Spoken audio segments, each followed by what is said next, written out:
please subscribe and don't forget to press the bell icon to get notified whenever we upload a new video. Rajasthan में BJP के कद्दावर नेता घनश्याम तिवाड़ी ने BJP से इस्तीफा दे दिया है। घनश्याम तिवाड़ी ने आरोप लगाया कि पूरी पार्टी एक आदमी की जेब में है और हर मंच से यह मुद्दा उठाने के बाद उन्होंने पार्टी से इस्तीफा देने का फैसला किया है। घनश्याम तिवाड़ी ने वसुंधरा राजे पर भी निशाना साधा। हमारे साथ है घनश्याम तिवाड़ी, बीजेपी के सीनियर नेता थे, इस्तीफा दे चुके हैं। नया परिचय, नई पार्टी। मैंने भारतीय जनता पार्टी से अपना त्यागपत्र दे दिया 25 जून को। कारण 25 जून 1975 को आपातकाल लगा था और उस आपातकाल के विरोध में भाजपा एक दिवस मना रही है, काला दिवस। मैं उस आपातकाल का सबसे बड़ा विक्टिम था, लेकिन आज प्रदेश में और देश में जो अघोषित आपातकाल लगा हुआ है उसके विरोध में मैंने भारतीय जनता पार्टी छोड़ दी और अब भारत वाहिनी पार्टी का गठन कर उसके बैनर के तले चुनाव लड़ेंगे। कौन से आपातकाल की बात करें आप? ऐसा क्या आपातकाल है जो आपको इतना बड़ा कदम उठाया आपने? क्या लग रहा है? आपातकाल सबको दिख रहा है। राजस्थान में मध्य प्रदेश में बंगले खाली हो गए, उत्तर प्रदेश में बंगले खाली हो गए और यहाँ के मुख्यमंत्री दो बंगलों पर कब्जा कर वेतन विधेयक करके बैठी है। मैंने सड़क पर उतर कर लिया, दिल्ली वालों कह दिया कब्जा किए बैठी है। काला कानून राजस्थान में लेकर आए थे प्रेस की स्वतंत्रता गला घोटने के लिए। इसी प्रकार से सर्वोच्च न्यायालय का भी गला घोटा जा रहा है और विभिन्न संस्थाओं को एक सरकार के हस्तक के रूप में प्रयोग लिया जा रहा है। ये अघोषित आपातकाल की स्थिति है और इसलिए मैंने इस्तीफा दिया। पंजाब के मोगा में एक आदमी की लोगों ने जमकर पिटाई कर दी। आरोपी की टेस्ट ड्राइव के बहाने आरोपी कार चुराने की कोशिश कर रहा था, लेकिन आरोपी के साथ कार में मौजूद शोरूम के कर्मचारी ने हैंडब्रेक लगा करके कार रुकवा ली। इसके बाद आसपास मौजूद लोगों ने आरोपी को धर दबोचा और उसकी जमकर पिटाई की।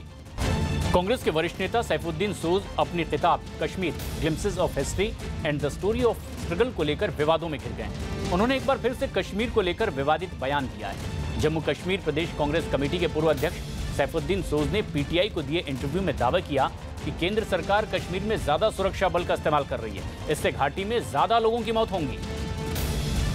कांग्रेस नेता सैफुद्दीन सोज ने इंटरव्यू में कहा है कश्मीर को लेकर, उन्होंने लिखा घाटी को लेकर इस वक्त केंद्र सरकार गलत नीति अपना रही है। अब वो ज्यादा सुरक्षा बल भेजेगी, ज्यादा सीआरपीएफ की टुकड़ियां यहां पर अब आएंगी और ज्यादा बल प्रयोग करने की नीति अपनाई जाएगी। सोज ने आगे लिखा और कहा है इस नीति की वजह से घाटी में ज्यादा लोगों की मौत होगी। इंटरव्यू में सोज ने कहा लेकिन इससे कोई हल नहीं निकलेगा, समस्या का समाधान आगे नहीं होगा। लश्कर तैयबा ने जम्मू कश्मीर के वरिष्ठ पत्रकार शुजात बुखारी की हत्या में अपना हाथ होने से साफ इनकार कर दिया है। लश्कर ने एक बयान जारी कर हत्याकांड में मीडिया पर झूठी खबर फैलाने का आरोप लगाया। इसके साथ ही लश्कर ने जम्मू के बीजेपी विधायक लाल सिंह को कश्मीरी पत्रकारों को धमकाने से आगाह किया।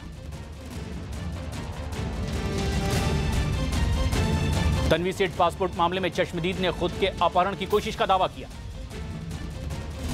यूपी के लखनऊ में तन्वी सेठ पासपोर्ट मामले में खुद को चश्मदीद बताने वाले शख्स ने अपने अपहरण की कोशिश का दावा किया। केंद्रीय गृह मंत्रालय ने राजस्थान से लगी अंतर्राष्ट्रीय सीमा पर सुरक्षा को और पुख्ता इंतजाम करने और खुफिया चौकियों को दोबारा शुरू करने का आदेश दिया।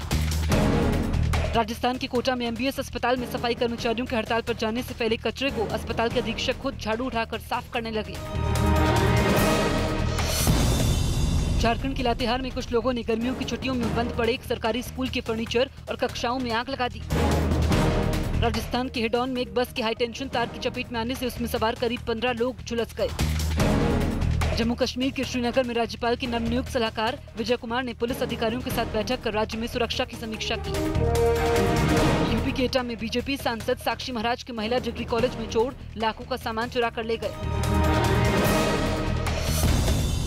मुंबई की कुर्ला में लगातार जारी बारिश की वजह से कई इलाकों में और सड़कों पर पानी भर गया, जिससे लोगों की मुश्किल बढ़ गई।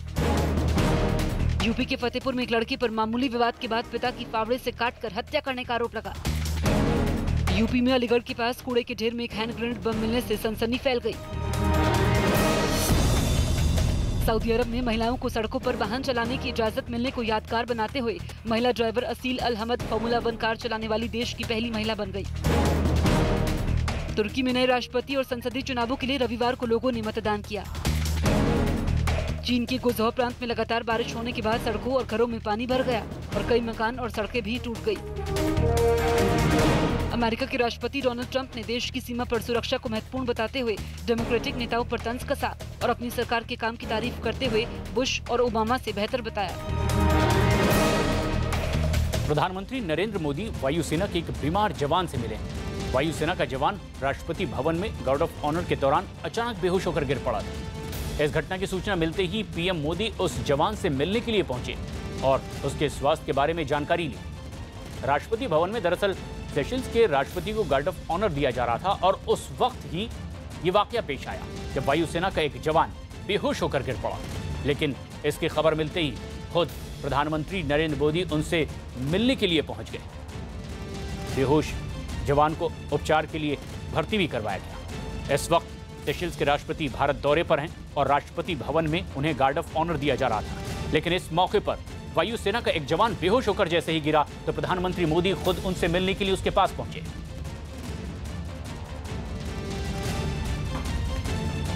मुंबई में भारी बारिश के बाद अब समंदर में भी 3-3 मीटर ऊंची लहरें उठ रही है। बारिश के बाद अब मुंबई पर समंदर में हाई टाइड का खतरा मंडरा रहा है। बारिश की वजह से पूरी मुंबई जहां पानी पानी हो गई, वहीं हाई टाइड अब मुंबई वालों के लिए मुसीबत बढ़ा सकती है।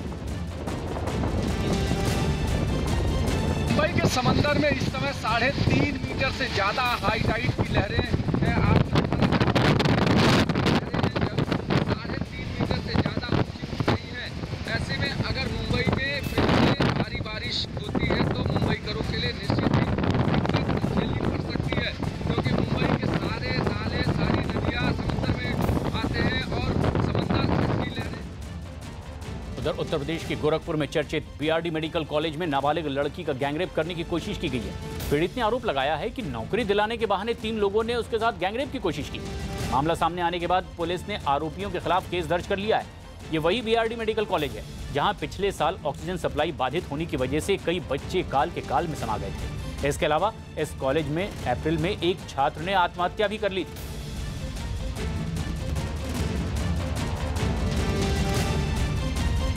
पीड़िता के द्वारा 2 नाम बताए गए हैं, जो महिला उसको यहाँ पर लेके आई और एक व्यक्ति जिसके ऊपर दुष्कर्म के प्रयास का आरोप है। FIR दर्ज करी गई है।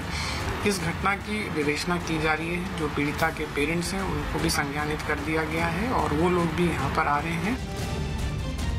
ग्रेटर नोएडा में डंपिंग ग्राउंड बनाने के विरोध में किसानों ने एकजुट होकर प्रदर्शन किया है। किसान ग्रेटर नोएडा के खोदना इलाके में जुटे जहां डंपिंग ग्राउंड बनाया जा रहा था। जिला प्रशासन ने डंपिंग ग्राउंड के लिए जो जमीन तलाशी, वहां पर किसान इकट्ठे हो गए और काम रोकने के लिए कुछ किसान जेसीबी पर चढ़कर नारेबाजी करने लगे। साथ ही साथ उन्होंने ऐलान किया कि वो यहां डंपिंग ग्राउंड नहीं बनने देंगे। चूर चूर हो जाएगा, नहीं बनेगा, नहीं बनेगा। यहाँ आप देख रहे हैं बहुत नज़दीक नदी की आबादियाँ हैं। आप देख रहे हैं ऊपर हाई टेंशन का तार स्पीकर गुजर रहा है। यहाँ पक्षी विहार पास में है। पक्षी आएंगे यहाँ, कूड़ा पर बैठेंगे, वो यहाँ पता नहीं कितने हादसा होंगे। और हम लोग क्षेत्र के जितने भी वासी हैं यहाँ, चाहे वो 10 किलोमीटर तक की रेंज में भी हैं, हम सब लोग एकत्रित हैं। हम यहाँ किसी भी कीमत पर इस डंपिंग ग्राउंड को नहीं बनने देंगे। किसी भी कीमत पे डंपिंग ग्राउंड को नहीं बनने दिया जाएगा। गांव के आसपास के सभी गांव के लोग यहाँ पर इकट्ठा हैं। इंतज़ार इस बात का है कि जैसे अथॉरिटी की गाड़ियाँ यहाँ पे आएंगी उनको रोका जाएगा। हालांकि कोशिश ये भी है कि अधिकारियों से बातचीत करके एक बीच का रास्ता निकाला जाए, क्योंकि ये जो नई ज़मीन चिन्हित की गई है ये आनन फानन में की गई है और गाँव वालों का यही विरोध है कि अगर डंपिंग ग्राउंड बनता है तो आसपास के गाँव के सभी लोग इससे प्रभावित होंगे। कैमरा से पंकज गोसाई के साथ Vishesh Tiwari, news 18 India, Greater Noida. Congress के अल्पसंख्यक विभाग के अध्यक्ष नदीम जावेद ने जिन्ना पर बयान दिया है। नदीम जावेद के मुताबिक जिन्ना दाढ़ी नहीं रखते थे और शराब पीते थे। कर्म से वो मुसलमान नहीं थे। उन्होंने कहा कि जिन्ना ने धर्म के नाम पर देश का बंटवारा किया। नदीम जावेद ने आगे कहा कि देश धर्म के नाम पर नहीं चल सकता।